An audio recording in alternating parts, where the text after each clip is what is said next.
Campus journalists sa nagkalilaing bahin sa nasod nagtigom dinhi sa Sugbo aron tukion ang ilang papel sa umabot nga piniliay. Atong UP Mascom intern si Anife Perez sa report.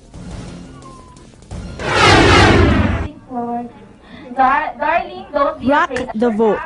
Kini ang tema sa National Schools Press Conference nga gipahigayon sa University of San Carlos, Talamban Campus. Ilang gituki ang papel sa usa ka campus journalist sa umaabot nga eleksyon.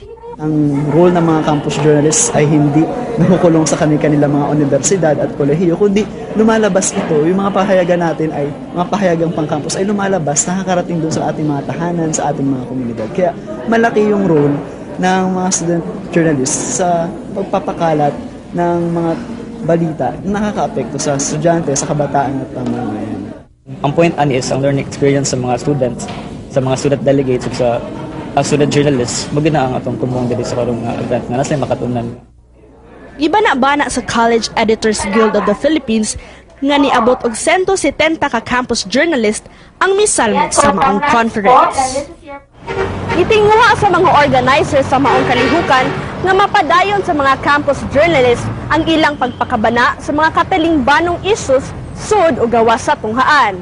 Ako si Anife Perez, inyong campus patroller, ABS-CBN News.